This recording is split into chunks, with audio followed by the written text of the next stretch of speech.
mandi di jam yang salah ketika air menjadi ujian. Wahai insan yang singgah di video ini, jangan berpaling sebelum kisah ini rampung. Sebab apa yang akan kita bahas bukan sekadar air dan sabun, melainkan tentang waktu, tentang saat yang keliru ketika niat menyucikan diri justru berubah menjadi pintu mara bahaya. Banyak yang jatuh bukan karena penyakit lama, melainkan karena kelengahan sesaat.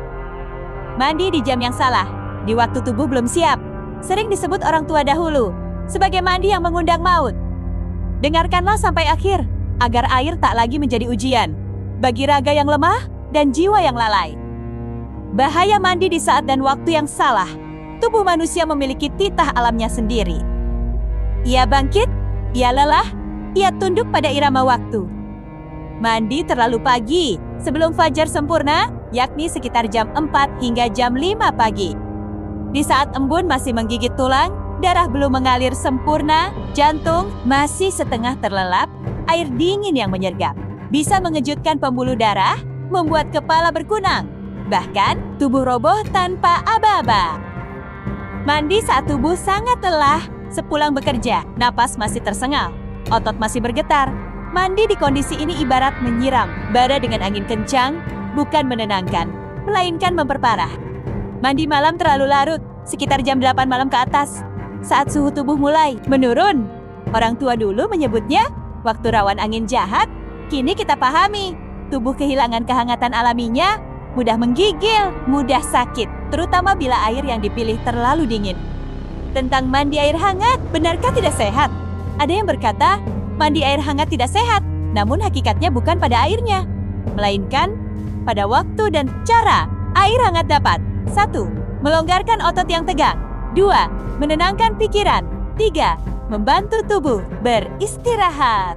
Namun bila terlalu panas, terlalu lama, dilakukan saat tubuh lemah, maka manfaat berubah menjadi mudarat. Kulit bisa kering, tekanan darah bisa menurun, kepala terasa ringan seperti kapas. Air hangat ibarat ramuan tua, berkhasiat bila tahu takaran, berbahaya bila berlebihan. Waktu mandi yang baik dan dianjurkan. Agar air benar-benar menjadi penolong, perhatikanlah waktu yang disarankan.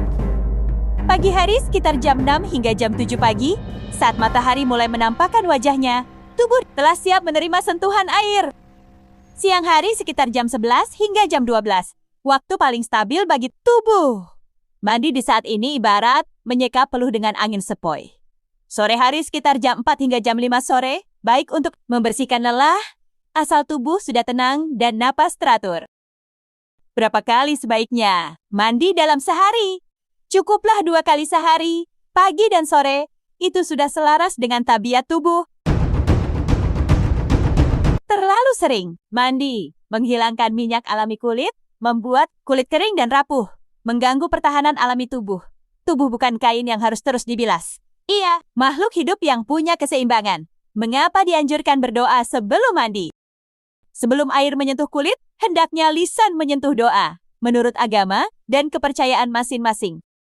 Doa bukan jimat, melainkan niat yang menenangkan jiwa. Saat jiwa tenang, tubuh pun lebih siap. Orang tua dahulu berkata, air punya sifat, dan niat menentukan akibat, maka menyebut nama Tuhan adalah cara manusia menundukkan diri sebelum alam. Namun dengarlah wahai jiwa yang masih sudi menyimak, sebab di balik air yang mengalir, tenang, ada nama-nama penyakit yang kerap bangkit ketika waktu diabaikan. Bukan air yang berkhianat, melainkan tubuh yang dipaksa melawan irama alamnya sendiri. Pertama, hipotensi. Mendadak, tekanan darah yang tiba-tiba jatuh saat air dingin menyergap tubuh. Di pagi buta atau kala raga, terlalu letih, kepala ringan, pandangan gelap, dan langkah pun goyah tanpa aba-aba. Yang kedua, hipertensi reaktif. Tekanan darah yang melonjak sesaat terjadi ketika pembuluh darah terkejut oleh suhu ekstrim, dada terasa berat, napas pendek, seolah jantung dipacu tanpa persiapan. Yang ketiga, sinkop atau pingsan mendadak.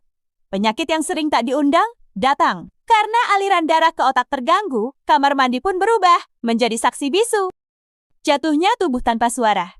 Gangguan irama jantung, detak yang tak lagi seirama, terutama bagi mereka yang menyimpan riwayat penyakit jantung. Mandi di waktu dan suhu yang keliru dapat memperberat kerja sang jantung yang sudah renta oleh usia atau lelah. Yang keempat, masuk angin berat dan hipotermia ringan. Sering terjadi pada mandi malam dengan air dingin, tubuh menggigil, tenaga surut, dan esok hari penyakit datang tanpa permisi. Keenam, nyeri otot dan sendi kronis. Akibat mandi saat tubuh terlalu lelah, otot yang seharusnya beristirahat justru dipaksa berkontraksi, meninggalkan rasa ngilu yang menetap berhari-hari. Gangguan pernapasan ringan seperti sesak atau batuk tiba-tiba akibat perubahan suhu mendadak yang membuat saluran napas terkejut, terutama pada malam hari saat tubuh hendak terlelap. Semua nama penyakit ini bukanlah ancaman kosong, melainkan isyarat alam agar manusia lebih arif mendengarkan tubuhnya sendiri. Namun dengarlah baik-baik, wahai jiwa yang merasa kebal, yang menganggap tubuhnya baja dan waktu hanyalah angka tanpa arti. Bagi mereka yang tetap membandel, yang memaksa mandi di waktu terlarang di saat raga belum siap, maka ketahuilah, alam tidak pernah lupa. Ia tidak menghukum seketika, namun mencatat dengan sunyi. Seperti kata orang Romawi dahulu, tempus fugit, waktu berlari tanpa menoleh. Hari ini kau selamat, namun catatan itu tetap tertulis di dalam tubuhmu sendiri. Tentang amanah yang diabaikan. Tubuh ini bukan milik kita sepenuhnya. Ia adalah titipan. Amanah dari Yang Maha Kuasa, yang kelak akan dimintai pertanggungjawaban. Barang siapa tidak menjaga dirinya, tidak menghormati lelahnya raga, tidak peduli pada isyarat tubuh, maka sesungguhnya ia telah mengkhianati amanah. Dalam bahasa Romawi disebut corpus sacrum. Tubuh adalah sesuatu yang suci. Merawatnya adalah kewajiban. Melalaikannya adalah kelalaian yang perlahan berbuah penyesalan. Tentang mereka yang merasa baik-baik saja, dan bila engkau berkata, aku mandi di waktu yang salah, namun tak terjadi apa-apa. Jangan tergesa menyombongkan diri. Itu bukan tanda engkau kuat, melainkan tanda bahaya yang belum menampakkan wajahnya. Sesungguhnya engkau sedang menabung, menyimpan serpi-serpi penyakit di sudut tubuh yang tak kasat, mata, sedikit demi sedikit, tanpa suara, tanpa nyeri. Orang Romawi menyebutnya memento mori.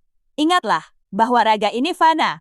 Hari ini ia tegak, esok ia bisa fragilis, rapuh tanpa peringatan. Penyakit tidak selalu datang saat muda. Ia menunggu hingga tubuh lengah, hingga usia menua, hingga daya tahan melemah, lalu meledak di saat kita paling tidak siap.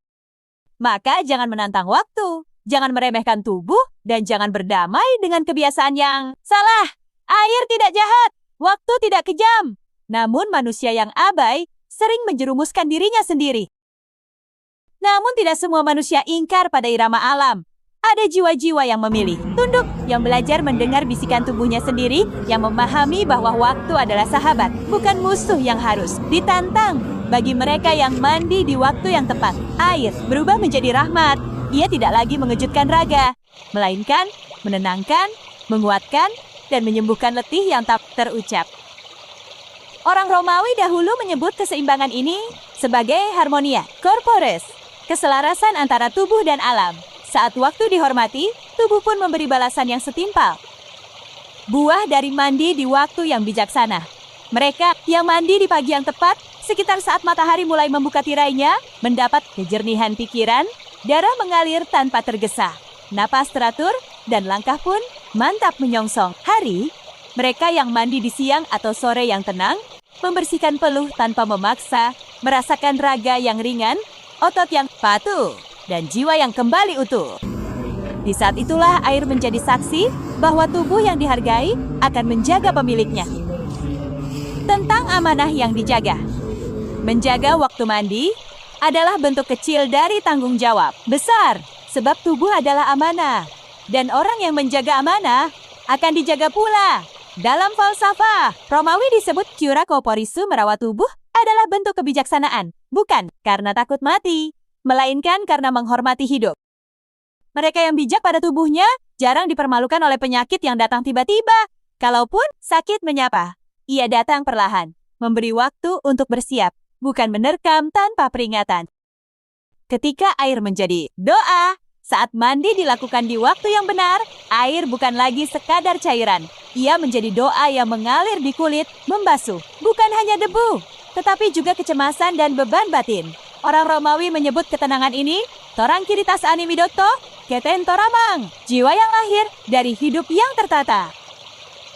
Maka pahamilah, mandi di waktu yang tepat bukan soal kuat atau lemah, melainkan soal bijaksana. Tubuh yang dihormati akan setia menemani hingga usia menua. Tubuh yang dijaga akan menjaga tuannya. Dan disitulah manusia belajar bahwa hidup bukan tentang menantang alam, melainkan berjalan seiring dengannya.